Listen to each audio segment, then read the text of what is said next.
नवीन वर्षामध्ये चुकून सुद्धा कोणाला या 3 ते 4 वस्तू आपल्याला द्यायच्या नाही आहे. या जर आपण कोणाला दिल्या, उसण्या वगैरे दिल्या, तरीसुद्धा आपल्या घराला उतरती कळा लागते किंवा आपण म्हणू शकतो आपला आर्थिक नुकसान व्हायला सुरुवात होतं. बाकी इतर गोष्टींचं सुद्धा आपल्या घरामध्ये नुकसान व्हायला लागतं. प्रगती थांबते. बरेचसे संकट, अडचणी, अडथळे जे आहेत ते यायला लागतात. कोणी कितीही मागू द्या, या 3 ते 4 वस्तू ज्या आहेत त्या अजिबात कोणाला देऊ नका. हे बघा, तुम्ही म्हणाल की ताई असं कसं सांगतात, कोणी आपल्याला मदतीला काही मागतंय आणि आपण त्यांना मदत नाही करायची का? बघा, मदत आपण नेहमी केली पाहिजे. कोणाला तरी मदतीचा हात नेहमी पुढे केला गेला पाहिजे. पण कुठलीही मदत करताना आपण त्या गोष्टींचा विचार केला पाहिजे की ही गोष्ट खरंच दिली गेली पाहिजे की नाही, आणि त्याचा जर आपल्या आयुष्यावर काही वाईट परिणाम होत असेल तर नक्कीच आपण ती गोष्ट न देणं चांगलं. काही वस्तू असतात त्यांच्याशी आपले भाग्य, आपले नशीब जोडलेलं असतं आणि म्हणून अशा वस्तू आपल्या स्वतःच्या मालकीच्या असतात. त्या वस्तू जर आपण इतर कोणाशी शेअर केल्या तर त्याचा वाईट परिणाम आपल्याला भोगावा लागतो. इतर कोणालाही या वस्तू देऊ नका. मग तो चांगला मित्र असू द्या की अजून चांगली मैत्रीण असू द्या की आपला जवळचा एखादा माणूस असू द्या, कोणी नातेवाईक असू द्या, या गोष्टी शक्यतो शेअर करू नये. बघा, मी माहिती सांगते, पटली तर नक्की तुम्ही ती फॉलो कराल आणि नसेल पटत तर तुमची इच्छा. माझा असा काही हट्ट बिलकुल नाही आहे. या वस्तू वाटून घेतल्याने, या वस्तू दुसऱ्याला दिल्यामुळे आपले नशीब, आपले भाग्य जे आहे तर ते दुसऱ्याला जातं आणि त्याचा परिणाम आपल्याला कुठेतरी वाईट परिणाम होतो. आपलं नशीब, चांगलं नशीब जे आहे तर ते आपली साथ सोडतं. आपल्या घरामध्ये गरिबी येते, दारिद्र्य येतं आणि मग आपण म्हणतो की मी एवढं सगळं करते तरी पण माझ्या बाबतीत या गोष्टी का घडतात? कारण कधी ना खरंच आपण विचार करत नाही, काही चुका आपल्याकडून होऊन जातात. आयुष्यामध्ये आपण अनेकदा एकमेकांना देवाणघेवाण करतो, मदतीचा हात पुढे करतो. कधी आपल्याला इतरांकडून काही गोष्टी मागाव्या सुद्धा लागतात, तर कधी आपण कोणाला उधार सुद्धा देतो. आपण मागताना सुद्धा या गोष्टी विचार केला पाहिजे. तुम्ही सुद्धा कधी कोणाकडे मागू नका. या सर्व जीवनातील सामान्य गोष्टी आहेत, अगदी फार काही मोठ्या बिलकुल गोष्टी नाही आहे, पण त्याचा परिणाम, सकारात्मक नकारात्मक परिणाम आपल्या आयुष्यावर होतो. तर या कुठल्या वस्तू आहे? तर सगळ्यात पहिली वस्तू म्हणजे बघा, पेन. आपण बघा, अनेक वेळा तुम्ही तुमचं पेन किंवा पेन्सिल इतरांसोबत शेअर करत असाल तर वास्तुशास्त्रानुसार असं करणं चुकीचं मानलं जातं. कारण बघा, पेन म्हणजे आपलं ते एक लेखनाचं साधन आहे. आपल्या चांगल्या वाईट कर्माचा संपूर्ण लेखाजोखा जे आहे तर ते पेन ठेवत असतं.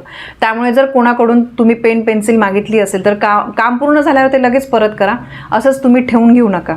आणि शक्यतो नेहमी आपल्याकडे पेन वगैरे असलं पाहिजे. शक्यतो बघा, बँकेमध्ये गेल्यावर वगैरे अशा गोष्टी होतात की कोणी पेन मागितलं तरी आपण जरी दिलं तरी ते नंतर त्यांच्याकडून तुम्ही मागून घ्या. असंच तुम्ही तुमचं 2 रुपयाचं असू द्या की 10 रुपयाचं असू द्या, ते आपले पेन आहे. त्यामुळे हे पेन जे आहे ते नेहमी तुम्हाला कोणाला दिल्यानंतर तुम्ही मागून घ्या किंवा तुम्ही कोणाचं घेतल्यानंतर परत ते तुम्हाला द्यायचं आहे, तुमच्याचकडे ठेवू नका. यानंतर पुढची गोष्ट म्हणजे झाडूच्या मदतीने बघा, आपण रोज सकाळ संध्याकाळ आपल्या घराची, दुकानाची साफसफाई करत असतो. झाडू माता लक्ष्मी स्वरूप असतो. आपण बघा, झाडूला पाय लागल्यावर लगेच पाय पडतो. शक्यतो आपण झाडूला पाय लागूच देत नाही, पण तरी असं झालं, लहान मुलांनी पण केल्यावर आपण म्हणतो नाही बाप्पा कर, झाडू बाप्पा असतो. लक्ष्मीपूजनाला आपण झाडूची पूजा करतो. तर त्यामुळे झाडू हे माता लक्ष्मीचं प्रतीक आहे. ते चुकून सुद्धा दुसऱ्याला तुम्ही थोड्या वेळासाठी पण देऊ नका. असं मानलं जातं की तुम्ही एखाद्याला झाडू दिला तर माता लक्ष्मी तुमच्यावर नाराज होते, तुमच्या घरातून निघून जाते आणि मग घरामध्ये हळूहळू आर्थिक समस्या यायला लागतात. त्याच्यामुळे तुम्हाला बघा, तुमच्या कष्टाने कमवलेला पैसा आहे तर तो खर्च व्हायला लागतो. म्हणजे सर्व प्रकारच्या समस्या ज्या आहेत त्या तुमच्या आयुष्यामध्ये सुरू होतात. तर त्यामुळे झाडू कधीच कोणाला देऊ नका. यानंतर पुढची गोष्ट म्हणजे मीठ. बघा, वास्तुशास्त्रानुसार मीठ चंद्र आणि शुक्र यांच्याशी संबंधित आहे. मीठ सुद्धा एक लक्ष्मीचं प्रतीक मानलं जातं, कारण मिठाची उत्पत्ती ही पण समुद्रातून होते. माता लक्ष्मीची सुद्धा उत्पत्ती समुद्र मंथनातून झालेली आहे. तर त्यामुळे एखाद्याला जर तुम्ही मीठ देताय, मीठ तर कधीच कोणाकडून उसणं मागू नका. यामुळे आपल्या कुंडलीतला दोष वाढतो, कुटुंबावर आर्थिक संकट यायला सुरुवात होते आणि तुमचे पैसे जे आहे विनाकारण फालतू गोष्टींमध्ये खर्च व्हायला लागतात. कुटुंबामध्ये पैशाचे जे प्रॉब्लेम आहे ते वाढायला लागतात. त्यामुळे मीठ कधी पण कोणाकडे मागू नका आणि कोणाला देऊ नका. संध्याकाळच्या वेळेत तर अजिबात नाही. मुळात पाहायला गेलं कधीच न्यायचं नसतं मीठ आणि तेलसुद्धा. आणि मीठ आहे ना, संपण्याच्या आधीच मीठ अगदी पूर्ण संपू पण देऊ नका घरातलं. तुम्हाला माहिती, शेवटची मिठाची पिशवी तुम्ही आधीच आणून ठेवा. कारण मीठ कोणाकडे मागणं किंवा कोणाला उधार देणं हे अत्यंत चुकीचं आहे. यानंतर दुसरी गोष्ट म्हणजे घड्याळ. भिंतीवर लावलेलं घड्याळ असू द्या की हातात घालायचं घड्याळ. बघा, माणसाचा चांगला वाईट काळ आहे ना, हा कधी पण सांगून येत नाही. त्यामुळे आणि आपलं आयुष्य जे आहे ते घड्याळाच्या काट्यांवर अवलंबून असतं. म्हणून कधी पण कोणाला घड्याळ पण शक्यतो असं म्हटलं जातं की गिफ्ट देऊ नये, पण आजकाल अगदी कपल वॉच वगैरे हे गिफ्ट दिलं जातं. ठीक आहे, गिफ्ट देणं एक वेळ ठीक आहे, पण कमीत कमी तुमचं वापरायचं घड्याळ तरी कोणाला देऊ नका. ठीक आहे. आणि समजा तुम्ही आता घड्याळ कोणाला देतातच आहे थोड्या वेळासाठी, तर ते तुम्ही मागून घ्या परत. तुमचं वापराचं घड्याळ असेल तर ते तुम्ही कोणाला देणार असेल तर ते तुम्ही मागून घ्या, कारण घड्याळ कोणाशी शेअर करणं, घड्याळाची देवाणघेवाण करणं हे अशुभ मानलं जातं. यानंतर बघा, या नवीन वर्षामध्ये तुम्ही पैसे वगैरे उसने देऊ नका. बघा, वेळ बघा तुम्ही, एखादा माणूस खरंच काहीतरी अडचणीमध्ये आहे, काहीतरी डॉक्टरचं आहे वगैरे, अशा बाबतीत तुम्ही मदत केली ठीक आहे. पण बघा, काहींना सवय असते नेहमीच काहीतरी, दे बरं मला 1000 रुपये, दे एवढे रुपये तेवढे रुपये. पण समोरच्याची वेळ तुम्ही जाणून घ्या आणि त्याच्यानंतर तुम्ही ठरवा की खरंच उसने दिले गेले पाहिजे की नाही.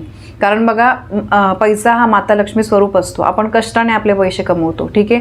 आणि आजकाल कधीही कोणाचं सांगू शकत नाही, आणि मग अशा देवाणघेवाणमध्ये कधी कधी आपले संबंध पण खराब होतात. त्यामुळे संपूर्ण विचार करून तुम्ही बघा, अत्यंत गरज असेल तरच आपण पैसे उसने दिले गेले पाहिजे. यानंतर पुढची जी गोष्ट आहे ती शक्यतो स्त्रियांशी संबंधित आहे. तुम्हाला बघा, सवाष्ण स्त्रीचे जे दागिने म्हटले जातात, म्हणजे मंगळसूत्र, जोडवे, त्याच्यानंतर हातातल्या बांगड्या, हिरव्या बांगड्या वगैरे, सिंदूर, या गोष्टी कधीही सवाष्ण स्त्रीने कोणाशी शेअर करू नये. कारण बघा, एखाद्या स्त्रीकडे बघितल्यावर जेव्हा तिने सिंदूर लावलेला असतो, गळ्यामध्ये मंगळसूत्र असतं किंवा पायामध्ये जोडवे असतात, तेव्हा आपण म्हणतो हां, हिचं लग्न झालेलं आहे. म्हणजे ती आपल्या सौभाग्याची खूण असते, त्याच्यावरून आपलं लग्न झालेलं आहे हे ठरत असतं. आपण काय करतो याच्याबद्दल एक सेपरेट व्हिडिओ पण आपल्या चॅनलवर आहे, मी इन डिटेलमध्ये सांगणार नाही. फक्त सांगायचं एवढंच आहे की सवाष्ण स्त्रीचे जे दागिने आहे ते असेच डायरेक्ट आपले वापरातले कोणाशी शेअर करू नये. कारण बघा, आपलं मंगळसूत्र तर कधीच कोणाला देऊ नये. आपण काय करतो, बहिणे, मैत्रिणी, घे ग तुला छान वाटेल वगैरे असं म्हणून आपण शेअर करतो.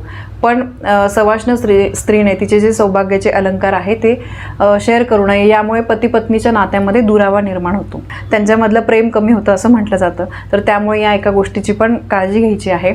आपल्याला कधीच वाटत नाही की आपल्या नवरा बायकोच्या नात्यामध्ये दुरावा यावा, भांडणं व्हावे, कारण तेच एक मेन असतं. नवरा बायकोची भांडणं व्हायला लागले ना, मग घरातले मुलं वगैरे त्यांचं सगळ्यांचं डिस्टर्ब होतं. म्हणून ते दोघं घराचे चाकं जे आहे ते ठिकाणावर असणं तितकंच महत्त्वाचं आहे. या अशा छोट्या छोट्या गोष्टी होऊ नका देऊ की जेणेकरून मग आपणच आपल्या अडचणींना कारणीभूत ठरू शकतो. तर बघा, नवीन वर्षामध्ये या काही छोट्या छोट्या अगदी सर्वसाधारण वस्तू आहे, या शक्यतो कोणाशी देवाणघेवाण करू नये, देऊ पण नका, कोणाकडून मागू पण नका, की जेणेकरून आपणच आपल्या अडचणींचा डोंगर आपल्या आयुष्यामध्ये उभं करणार नाही. तर ही अत्यंत महत्त्वाची माहिती मला तुमच्यापर्यंत पोहोचवायची होती. माहिती आवडली असेल तर व्हिडिओला लाईक करा, शेअर करा. आपल्या चॅनलवर नवीन असाल तर सबस्क्राईब नक्की करा. धन्यवाद. श्री स्वामी समर्थ.